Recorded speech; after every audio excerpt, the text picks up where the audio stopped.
So, you put a hole in your wall. Now you can tell your friends that it's from some rage that you threw and didn't invite them to. They'll see right through your ruse and realize the truth. That you're probably up late in your basement playing COD, eating Cheetos, and crushing a G Fuel. And for some stupid fucking reason, you thought you could clutch the 1v4. And naturally, some 12-year-old goober from Sandusky, Ohio, 360 no-scopes you. In a fit of rage, you throw the controller against the wall. As the heavy breathing subsides, you realize two things. One, just put a fucking hole in the wall. And two, now you gotta shell out another $70 for a new controller. This is the fourth time this has happened, and Dad said if it happens again, you're out. So of course you go to YouTube, you look up how to fix drywall, and now you found me.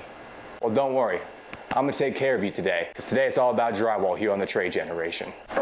So, your first step is to assess the damage that you're dealing with. Did you hang a picture, now you need to fill in the hole? Did you throw a controller against the wall? Is there bullet holes riddling your house? Now luckily for you, if you're dealing with these first two options, it's gonna be a super simple video. You'll be out of here in no time. If you've done something like this, it's gonna take a little bit more work. Now when we get to this point, it's gonna be some fun.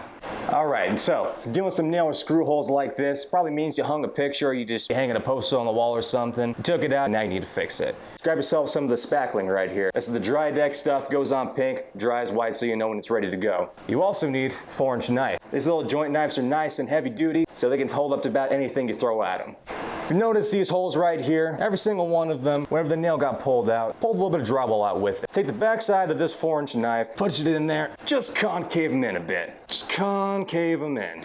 You do that, you bring it down below the surface and allows you to be able to fill it with the spackle. Something like this over here, a little bit too much, scrape it off, concave it down, now you're ready to go. So let's take some of your spackling, nice and pink. You wanna get a little bit on your finger, just like that. Now, a lot of people like to use putty knives to put this stuff on. For small holes like this, completely unnecessary. You're gonna make things harder than they has to be. A little bit near the finger, rub it in. That's how she likes it, all right? Boom, just take that, rub it on in there. Another one over here, rub it in. Simple as that. Once that's dry, all you gotta do is take a paintbrush, a little bit of touch-up paint, boom, you're done, you're finished. Now we're doing some small holes here. This is what happens if you have screws that you pulled out, maybe you hung a TV with it, or perhaps, you know, you got caught in the latest drive-by shooting, you live in Chicago or something. Bad things happen all the time around there. Too bad, so sad. You should probably move. What we wanna do now is take our knife, clear away any of this excess stuff that we got going on here, right? Don't need none of that, it's just gonna get in the way. Try filling in with spackle, the little paper's just gonna get caught up in there and it's gonna look like shit. Make sure it's nice and smooth, flush with the surface of the drywall, right? Same thing, concave it in a little bit, push those edges in, it doesn't hurt. Go ahead, take a little bit of that spackle, right there on the knife, push it on in there. Same thing for this guy. Get rid of that excess. Don't want to drag it in places you don't need it. Just like that. And then we're gonna take it, go flat from all angles. You go in just one direction, you might have a little bit of a hollow spot. Pushing it on in there. So it's nice, flat, and flush. Now a lot of people, whenever they do this, they let it dry and they might sand it and then they'll just paint over it. I think once you get to this size, it's a little bit too big just to leave it alone, so I recommend throwing a little bit of texture on there, then sanding, doing your painting. Good finish work at that point. Now we're getting over to our medium hole. This is about the time you can't use spackling to fix your mistakes anymore. And those little patch kits that you get from Home Depot or Walmart, throw them right out the garbage. We're gonna do this the right way. We're gonna do this the way that'd make your wife's boyfriend proud. Now for something about this size, we're gonna use what's called a California patch. Now just about anything that has the moniker of California attached to it, it's gonna suck, especially the real place. But in this situation, it's actually a nifty little trick that's gonna make it easier for you. First thing you gotta do with a hole this size is you gotta square it up. Now you can use a drywall saw, but if you're a lazy bastard like me, one of these little multi-tools works perfectly for it. We're gonna eyeball this one, all right?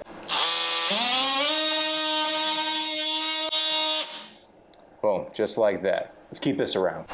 All right, now we got a nice square cut out here, and we got our square right here. Keep hold of this, we're gonna use this for the next step. All right, now the best part about a California patch, you don't actually need any wood backing for this. It's just gonna be a straight up drywall plug. What we wanna do is kind of eyeball twice the size of the square that we just cut out of the wall. We're gonna mark it right there, right about there. All right, so now we got the edges marked. I'm gonna take my little combo square here, just like this, right there.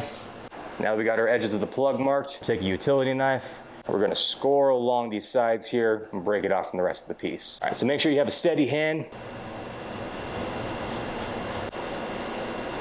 All right, now that we're past that, far side of that is done. So, gonna break that with our knee, take a knife, run it along the back of that paper there and cut it out. Now we do the same thing for the other edge here. Go ahead and break it, cut it off. Boom, there's a square piece we need. Now you might be wondering, why do we cut it bigger than the piece we cut out? We're gonna take this piece and we're gonna trace it in the back side of it here. And now comes the important part. This is the part you want to make sure that you are taking your time and being very steady with. You don't want to cut a little bit further inside of those lines that you marked. You want it to be a little bit smaller than the plug we cut out. To make sure it's about 1/8 of an inch back.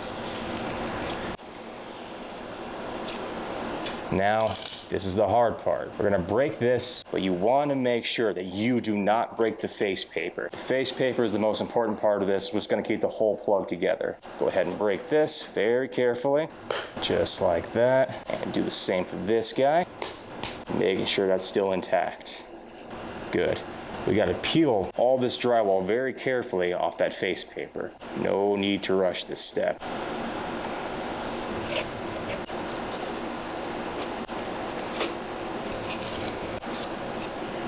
Boom, just like that. You got the paper left, the drywall's gone. Do the same for the other side.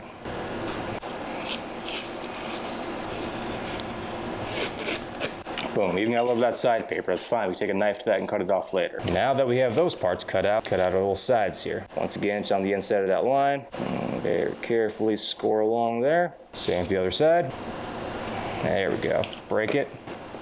Carefully peel these pieces off.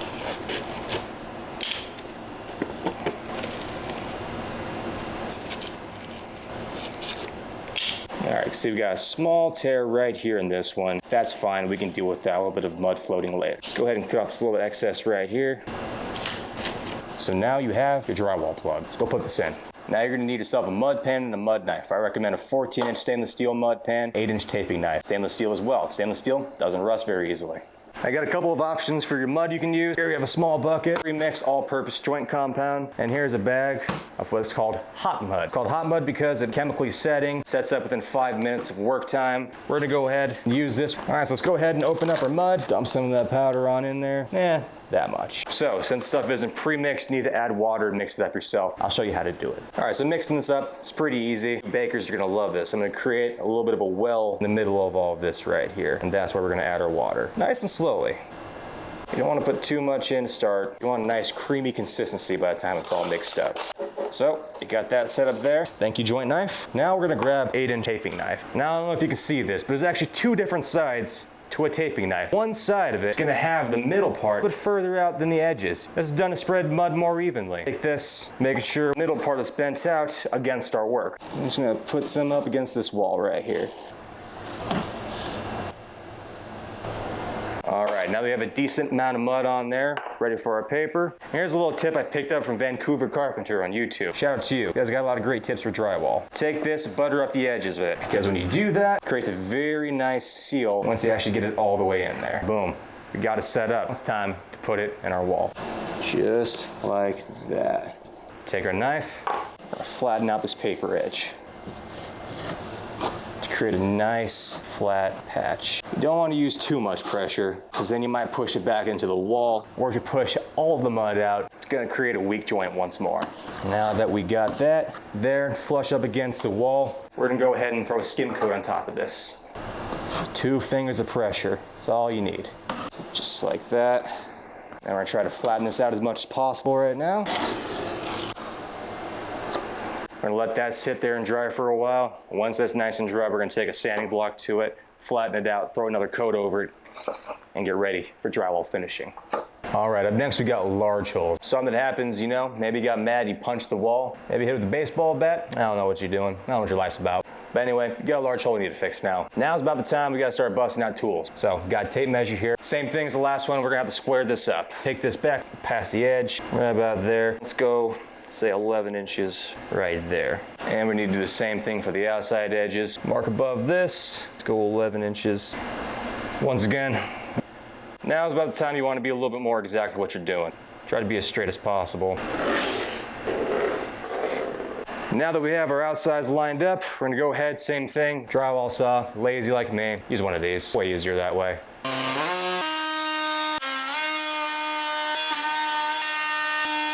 Make sure you wear your safety squints whenever you're doing this.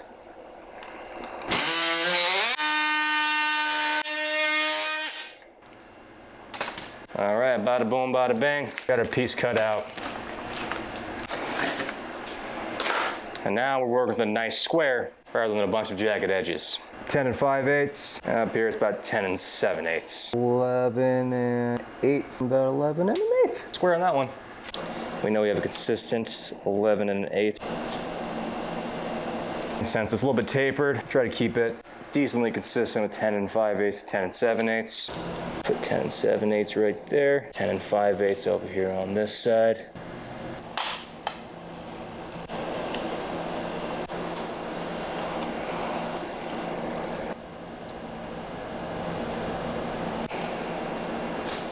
I'm gonna eyeball cut all the way from the back of the board here and just meet up with this one later.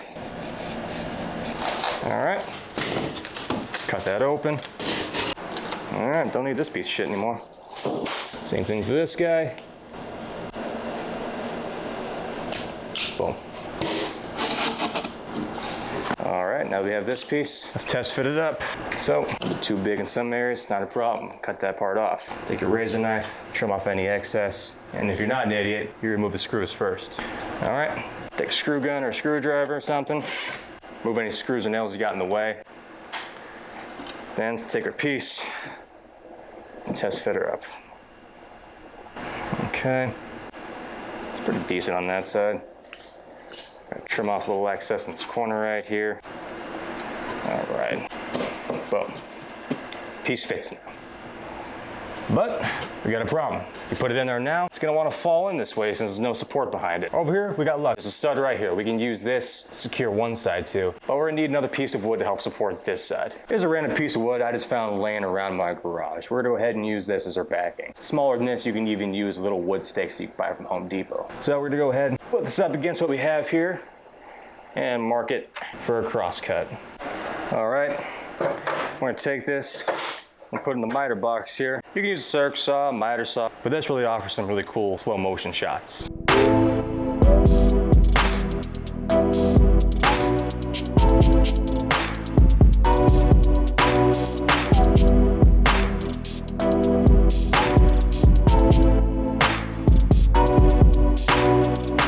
All in a day of real man's work. All right, now we've got that piece cut out. It's time to attach it to your wall. I'm gonna grab some drywall screws here. Anything 1¼ inch, 1 and 5/8. It's fine, it works. Let's grab one of those. Screw gun. We've got the little foreskin bit. It's nice to slide over top of them so they won't go anywhere. I don't have that today, sadly. You wanna go ahead? Put this on here, a little bit overhanging. You wanna make sure you cover that up that edge so we can attach our drywall to it.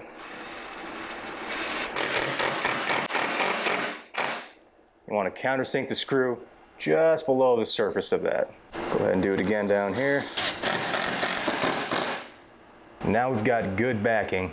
All right, let's go ahead and take this, throw her on in there. Got a nice fit. Go ahead and take some more drywall screws, throw in the stud over here.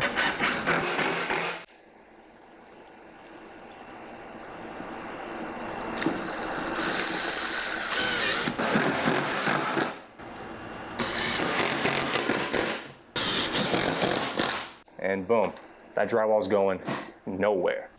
All right, now it's time for the taping. There's several different types of tape on the market. I've got classic, plain old paper tape, and I also have the more, I guess, homeowner-friendly mesh tape. Great stuff about this, it has a self-adhesive back to it, so you can go ahead, put it on first, and then put the mud over top of it later. Unlike paper tape over here, which you gotta put mud on first, and then make sure you don't put any blisters inside of it while you're getting it out, and then yada yada. You probably shouldn't use this if it's your first time doing drywall, but I'll show you how to use both today. All right, for our first option, we're gonna go ahead and use this mesh tape. As I said, it's got a self-adhesive backing to it, so you can go ahead, put it on there, and it's not gonna go anywhere. Push it on there, and trim it just past those edges. Just like so. Go ahead and do the same for the other side. All right. Now you really don't want to overlap your tape on the edges over here, because if you do, it doesn't create a flat finish like you want. We're going to trim it right before we hit these other edges. And because we don't overlap it, we don't create a high spot that needs to get floated out later. Do the same for the top. sure everything's nice and flat against the drywall. Now we're ready to do our first coat of mud. All right, now for this one, we're gonna use our pre-mixed mud. Use our 4-inch knife to scoop some of this out. I'm telling you, this thing is so handy. All right, it is pre-mixed mud, but it's always a good idea to mix it inside of your pan once you have. Get any chunks, any dry spots that might have formed in there. All right, now we have a nice, creamy and homogeneous throughout. Scrape off our knife. Let's take some of this stuff out. Just push it up against it. Even 2 fingers of pressure and go all around the outside of this boy. Oh yeah, just like that.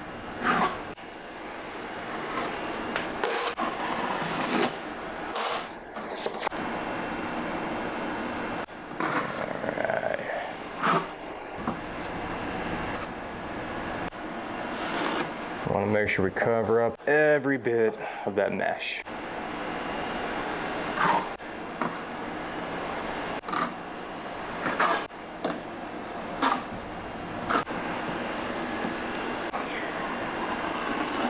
Now in the real world, you have more space to feather this mud out a bit further than this. I'm a slave of my own creations, therefore I gotta operate within the bounds of what I've made.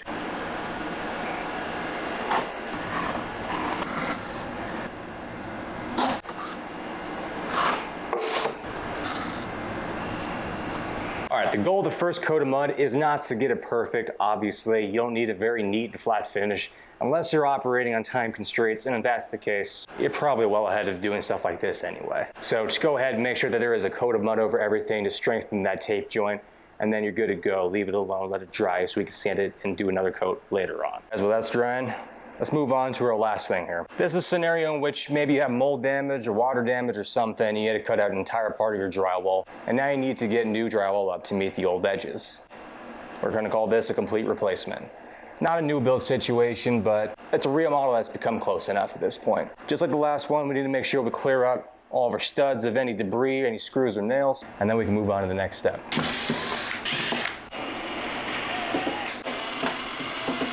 So the one cool thing about being in this position is if you're doing this, you probably have open framing just like this, which makes it a lot easier to put up and attach your drywall. As you can see over here, we still don't quite land on a stud in this corner. And yeah, it's close, but I'm gonna take my precautions. Another piece of backing over here in this corner, just so we have something we can attach to up here. Down here, we have a little footer. We're good to go with that. All right, so once again, stick our tape measure. I'm gonna go from the edge of the stud over to our butt joint over here. 21 3/8 on the bottom, about 21 1/8. So to make it a little bit easier this time, take my utility knife, just carve a little bit of that out.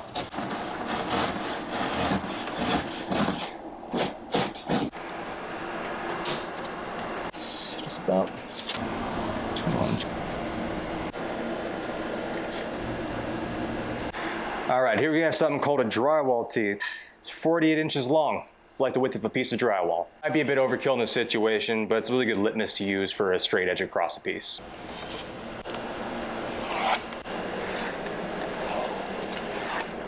All right, we got our piece marked out here, and I bet you guessed it, we're gonna score it with a knife.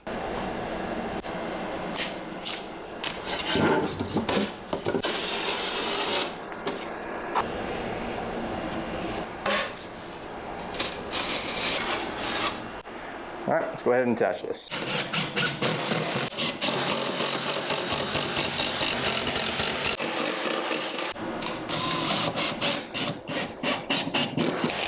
All right, now that we have our piece attached, once again, it's time for tape. This time, I'm gonna show you to use paper tape. Now, the thing that sucks about paper tape compared to mesh tape, you gotta have a first layer of mud on your joint before you attach it. What I'm actually gonna do is I'm gonna water it down a little bit. Go ahead and thin this mud down a bit. All right, got it mixed up. Flows a lot easier now than it did. Take this.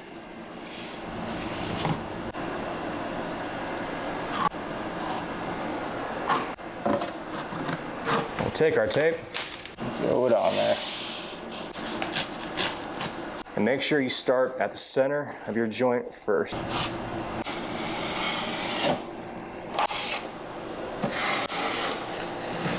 Line her up the middle of all this. Just like that, right before you reach the other piece. Can't wait to clean that up later.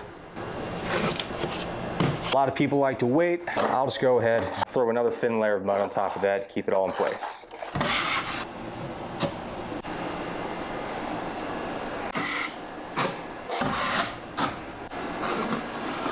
And last but not least, make sure you fill any little screw holes you got. Now, just wait for that to dry so we can sand, do our next coat, and do our finishing steps. All right, guys, thank you so much for tuning in to today's episode of The Trade Generation. If you liked the video, please like and follow. Subscribe to us on YouTube. Check us out on Instagram. We post there daily. Be sure to stay tuned because the next episode we're going to have is drywall finishing techniques, texturing, and painting. We're going to turn these patches into something that you're going to really be proud of. So thanks for watching, guys, and we hope to see you out in the field.